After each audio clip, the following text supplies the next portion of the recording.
अभी जावेद अख्तर साहब जो है वो बेसिकली जो है प्रॉब्लम ऑफ ईविल के ऊपर कॉन्सेंट्रेट कर रहे हैं। बोले अगर गॉड एग्जिस्ट करता है तो मुझे ये बताओ कि इतने सारे लोग जो है ख़त्म क्यों होते हैं, बच्चे क्यों ख़त्म होते हैं, ठीक है, इतना पॉवर्टी क्यों है, इतना मिजरी क्यों है इस दुनिया में। तो जावेद अख्तर साहब को ये बात समझना चाहिए कि रिलीजन का क्लेम क्या है, what religion has to offer, या वो क्या जो है गॉड जो है रियलिटी इस दुनिया की बताता है। वो ये बताता है कि ह्यूमन बींग्स जो है ना, उसको हमेशा से इख्तियार दिया गया है गुड और ईविल के बीच में, ठीक है। तो वो गुड एंड ईवल को चूज़ करता है।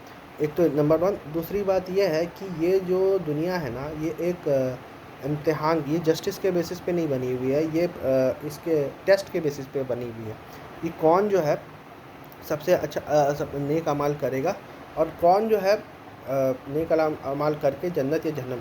तो हमेशा जो ह्यूमन बींग्स के जो होते हैं उसके पास जो है हमेशा जो है वो चॉइसेस रहती है, गुड और ईवल का सबके पास चॉइसेस है। और एथियस्ट भी अग्री करेंगे कि ह्यूमन बीइंग्स के पास हमेशा चॉइसेस रहती है।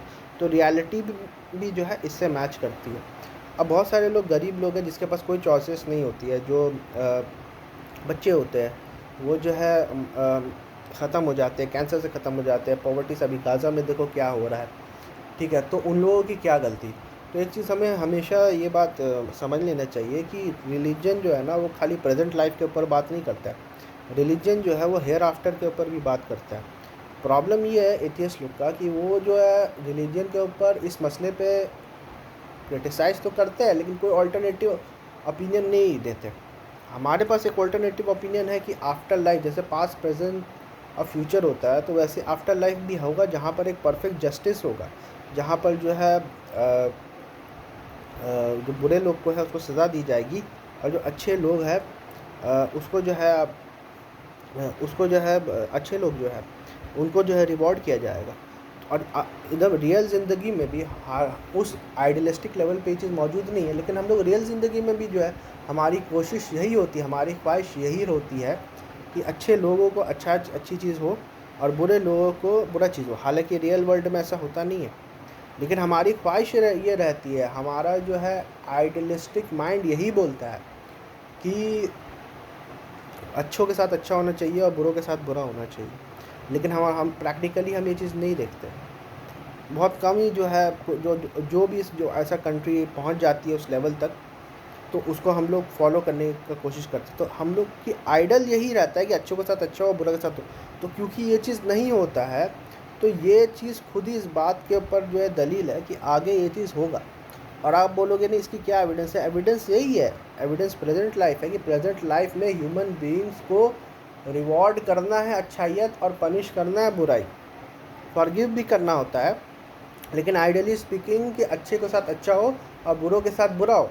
लेकिन क्योंकि यहाँ पर होता नहीं है, तो इस चीज़ को ये जो मिस मैच हो रहा है कि हम लोग चाहते तो ऐसा है लेकिन वो चीज़ होता नहीं है, ठीक है। तो ये चाहत कहाँ पूरी होगी, ये चाहत क्यों है इन द फर्स्ट प्लेस। चाहत नहीं होना चाहिए। जिस तरह जानवर है उसी तरह हम लोग को ज़िंदगी बताना चाहिए। किसी का रेप हो रहा है तो हो रहा है, किसी को कत्ल हो रहा है तो कत्ल हो रहा है। हम लोग क्यों इस चीज़ को सेक्रेट क्यों मानते हैं ये सब चीज़ को। हम लोग क्यों बोलते हैं कि नहीं रेप नहीं होना चाहिए, हालांकि हो रहा है लेकिन होना नहीं चाहिए। हम लोग क्यों बोलते हैं कि कत्ल नहीं होना चाहिए, हो रहा है लेकिन नहीं होना चाहिए। क्यों? क्योंकि हम उस आइडल के तरफ अप्रोच करते हैं, हम उस आइडल की तरफ ज़्यादा ज़्यादा जाने की कोशिश करते हैं जो कि इस लाइफ में मुमकिन नहीं है। लेकिन हमारा एम वही है कि एक ऐसा समाज पैदा हो कि जहाँ पर सब लोग अच्छे हों और वो बुराइयों से अलग हो जाए, और ऐसा समाज पैदा हो जहाँ पर बुराई को जो है सज़ा भी मिले अगर एग्जिस्ट करता है तो। हम लोग ये बात दोनों जाते। तो इस दुनिया में जो है ह्यूमन बींग्स को इख्तियार दिया गया, point number one. Point number two, ये दुनिया जो है वो इम्तिहान के लिए बनी हुई है। ये दुनिया जो है एक खेल और तमाशा है एक तरह से। अब एक काउंटर आर्ग्यूमेंट एथियस्ट ये दे सकते हैं कि अगर अल्लाह सुब्हान ताला को सब रिज़ल्ट पता है तो फिर हम लोगों को टेस्ट क्यों किया जा रहा है। अल्लाह सुब्हान ताला को सब चीज़ पता है फिर भी हम लोग को टेस्ट इसलिए किया जा रहा है कि अल्लाह सुब्हान ताला कोई टाइमलाइन फॉलो नहीं करता। टाइमलाइन तो हम लोग के लिए है ना। तो 60 साल की ज़िंदगी, 100 साल की ज़िंदगी, ये तो हम लोग की है ना। वो हम लोग इस हिसाब से चलता है। अल्लाह का कोई टाइमलाइन नहीं है, ठीक है। तो अल्लाह को तो पहले से पता था अल्लाह के हिसाब से कौन जन्नत और कौन जहन्नम जाए।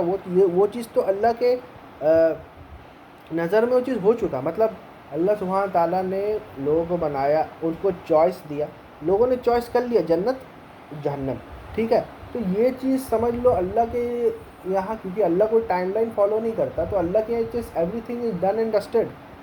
ये क्योंकि हम लोग एक टाइमलाइन फॉलो करते हैं, तो वो हम लोग के लिए एक जो है ये सवाल पैदा होता है कि हम लोग कहाँ जाएंगे, जन्नत या जहन्नम, या हम लोगों ने क्या चूज़ किया है। जो चीज़ हम लोगों ने चूज़ किया है वही चीज़ जो है उसी की तरफ हम लोग जो है काम करते हुए जाएंगे। अगर हमने लोगों ने जन्नत चूज़ किया तो जन्नत की तरफ चलते जाएंगे, वो काम भी करने लगेंगे जो जन्नत वाली काम है, अच्छे रहो, सबसे जो मतलब बेसिकली जो अच्छाई है वो उसको फैलाओ।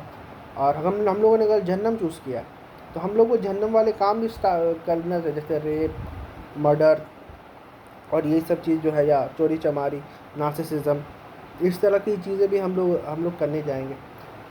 तो इसीलिए जो है ये क्वेश्चन एक्चुअली गॉड के ऊपर नहीं है, ये क्वेश्चन हम लोग के ऊपर है। इसकी एक और मिसाल मैं ये देता हूँ, जैसे कि एक बंदा है, वो फिल्म बनाता है, तो फिल्म जब बन गई, खैर वो बंदा भी टाइमलाइन ही फॉलो करता है, क्योंकि फिल्म बनाने में भी जो है वो टाइम ही लगता है, लेकिन गॉड कोई टाइमलाइन फॉलो नहीं करता, गॉड का कोई टाइमलाइन ही नहीं है, ठीक है। गॉड के लिए तो डी एंड इट इज़ वाला हिसाब है, ठीक है। लेकिन फिर भी मैं ये एग्जांपल देता हूँ कि एक बंदा है, वो फिल्म बनाता है, तो उसको ऑलरेडी क्लाइमेक्स पता होता है, जब वो रिलीज़ करता है तब ऑडियंस लोग को जो है पता चलता है कि क्या है क्या नहीं है।